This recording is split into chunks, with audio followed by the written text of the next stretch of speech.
작년 7월 26일 코로나 여파로 온라인으로 개최된 제44차 유네스코 세계유산위원회에서는 한국의 갯벌을 세계유산 목록에 등재시키기로 결정했습니다.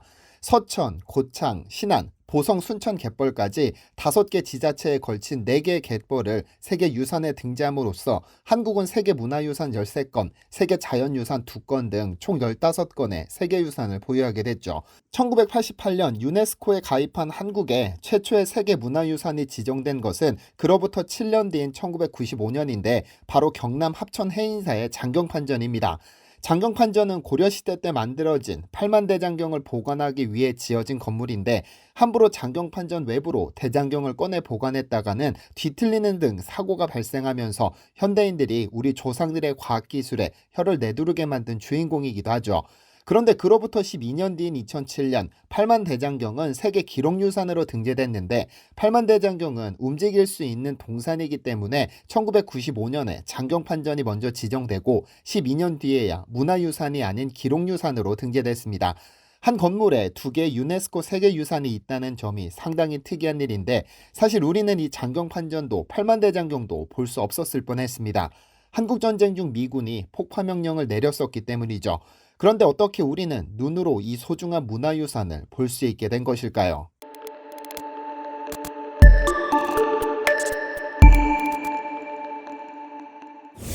안녕하세요. 디스멘터리입니다. 지난 영상에서 팔만대장경을 보관하기 위해 지은 장경판전에 대해서는 자세히 다뤘으니 이번 영상에서는 팔만대장경 그 자체에 대해서 조금 살펴볼까 하는데요.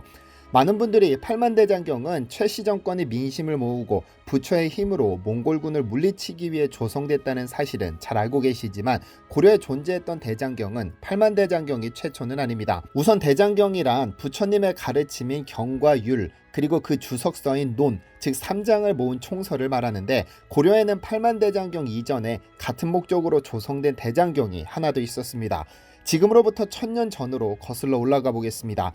동국 이상국집을 집필한 이규보는 처음에 역사를 살펴보았더니 옛날 현종 2년에 거란이 크게 군사를 일으켜와서 정벌하자 현종은 남쪽으로 피난하고 거란 군사는 송악성에 주둔하고 물러가지 않았습니다.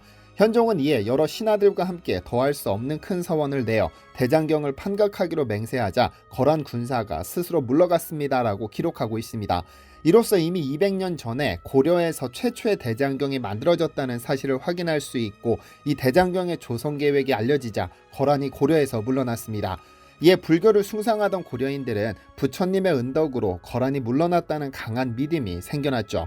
그러나 이 초조 대장경은 몽골군의 2차 침략 때 소실되고 말았는데요. 거란군을 물리쳤던 초조 대장경이 몽골군에 의해 소실되자 고려인들 사이에서는 오히려 항전의 의지가 더욱 활발 타오르게 됐는데요. 팔만대장경의 본명은 고려대장경인데 고려대장경이 만들어진 이유도 초조대장경과 같습니다. 이규보가 동국 이상국집에 기록하길 생각하건대 대장경은 예나 지금이나 오직 하나입니다. 임금과 신하가 합심하여 발언함 또한 마찬가지이니 어찌 그때에만 거란군이 물러가고 지금의 몽골군은 물러가지 않겠습니까? 다만 모든 부처님과 하늘의 보살피심이 한결같으시기를 바랄 뿐입니다 라고 했듯이 부처님의 힘으로 몽골군을 물리치자는 것이 팔만대장경의 조성 목적입니다. 이것을 팔만대장경이라고 부르는 것은 그 목판의 수가 총 8만장에 달하기 때문인데요. 경판 한 장 최대 길이 78cm에 폭 24cm, 두께 3cm의 모든 목판을 눕히면 3200m로 백두산보다 높고 길이로 이어놓는다면 약 60km에 달합니다. 이를 글자 수로 환산하면 전체 5200만 자에 달하는데 한자에 능숙한 사람도 하루 8시간씩 무려 30년간 읽어야 간신히 완독할 수 있는 양이죠. 더 놀라운 것은 5200만 자의 모든 글자체가 동일하다는 점인데 경판 제작에 참여한 모든 이들이 1년간의 연습을 통해 동일한 글씨체를 습득했기 때문입니다. 그래서 조선시대 최고 명필로 꼽히는 추사 김정희가 이건 신이 내려와 쓴 것 같다고 극찬했던 겁니다. 그런데 위에서 잠시 언급했던 것처럼 팔만대장경과 장경판전은 800년 가까운 시간을 지나면서 수없이 많은 위험에 노출됐는데 그중 가장 위험했던 순간은 한반도가 전쟁의 소용돌이에 휩싸였던 한국전쟁입니다. 그리고 한국 군인 혼자서 팔만대장경과 장경판전을 지켜냈는데요. 바로 김영환 장군입니다. 대한민국 공군 조종사의 상징이자 대명사는 빨간 마우라입니다. 원래는 전투 조종사들만 착용했었으나 지금은 공군 조종사 모두가 기종이나 소속 비행대와 관련 없이 빨간 마우라를 두르는데 곧 조국의 하늘에 뜨거운 젊은 피를 바친다는 것을 의미합니다. 그런데 공군의 상징인 빨간 마우라의 기원이 바로 이 김영환 장군입니다. 공군 창설 7인 주역이었던 그의 친형은 김정열 전 공군 참모총장입니다. 전쟁이 한창이던 1951년 겨울, 그는 출장 중 형의 집에 방문했는데 목에 아무것도 두르지 않아 출장길이 걱정된 그는 형수 이희재 여사에게 아무거나 흰색 머플러를 만들 수 있는 천을 좀 달라고 부탁했습니다. 그러나 형수는 흰색 천은 없고 빨간색 비단밖에 없다고 하자 결국 빨간색 비단을 잘라 목에 두르게 됩니다. 이것이 공군의 상징 빨간 마우라의 기원입니다.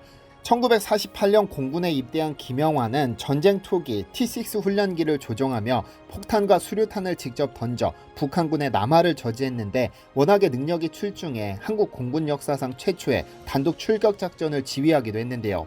그러던 1951년 8월의 어느 날 김영환 장군에게는 미군 상부로부터 믿고 싶지 않은 명령이 떨어졌습니다.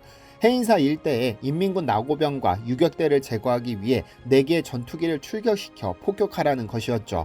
당시 전투기는 네이팜탄과 로켓탄을 싣고 있었는데 그는 순간 망설였습니다. 해인사를 폭격해야만 인민군의 아지트를 없앨 수 있다는 사실은 알지만 문제는 8만 대장경을 모신 장경판전과 8만 대장경이었습니다. 거기에 폭탄이 떨어지면 8만 대장경 경파는 물론 장경판전까지 모두 잿더미가 될 참이었으니까요. 결국 김영환 장군은 상부의 명령을 거부하기로 결정했는데요. 그리고는 그는 편대기 조종사들에게 절대 폭격하지 말라고 명령한 후 해인사와 뚝 떨어진 곳에 기관총만 쐈습니다. 그 역시 잘 알고 있었습니다. 전쟁 중 상부의 명령은 목숨과도 같기 때문에 자칫 명령 불복종죄에 몰려 직결 처분으로 자신의 목숨을 내놓아야 할 수도 있다는 사실을 말이죠. 목숨을 걸지 않고는 할 수 없는 학명이었습니다. 당시 그의 나이 고작 31세였습니다. 그리고 일은 터졌습니다. 미군 사령부는 즉각 김영환 장군을 소환해 추궁하기 시작했는데 그는 해인사는 법보 사찰로 8만 대장경을 보관하고 있는 사찰로서 영국 사람들이 말하기를 영국의 대문호 셰익스피어는 인도와도 바꿀 수 없다고 했다는데 우리는 셰익스피어와 인도를 다 주어도 해인사 8만 대장경과는 바꿀 수 없는 보물 중의 보물이다라고 말했죠. 이러한 당당한 태도에 미군 소령도 감복해 경의를 표했지만 알려진 바에 따르면 당시 이승만 전 대통령이 당장 사형시키라는 명령을 내렸다고 알려졌습니다만 그의 형 김정열이 자랑스러운 민족 문화를 지키는 것도 중요한 임무 아니냐고 설득해 죽음을 면할 수 있었다고 하죠. 어쨌든 자신의 목숨을 건 항명이 아니었다면 자랑스러운 우리 민족의 유산인 8만 대장경과 장경판전은 기록으로만 존재했을 겁니다. 김영환 장군은 사실 충분한 명예를 누리지 못하고 34살의 이른 나이에 산화하셨습니다. 휴전 후 1954년 3월 5일 강릉지구 훈련 비행 도중 악천후의 기상악화로 동해안 상공에서 실종되었는데 시신을 찾지 못해 실종 접수 3년 후 사망으로 처리됐죠. 8만 대장경과 장경판전을 지켜낸 덕분에 불교 조계종과 공군본부는 2002년 해인사 경내에 가로 2.5m, 세로 2.15m의 8만 대장경 경판 모양의 수호 공적비를 세웠고 문화재청은 그에게 금감 문화훈장을 추서하기도 했습니다. 만약 그가 젊은 나이에 산화하지 않았다면 두고두고 회자될 영웅이었을 텐데 아쉽게도 너무 젊은 나이에 생을 마감하셔 깊은 아쉬움이 남습니다. 김영환 대령에게 해인사 폭격을 지시한 미군도 있지만 그와는 반대로 상부의 명령을 거부하고 우리 문화재를 지켜낸 미군도 있습니다. 바로 제임스 해밀턴 딜이라는 인물입니다.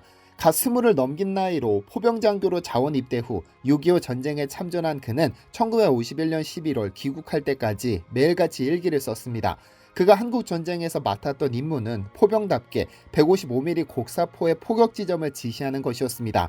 다시 말하면 그가 명령하는 지점에 일제히 포격이 쏟아졌던 겁니다.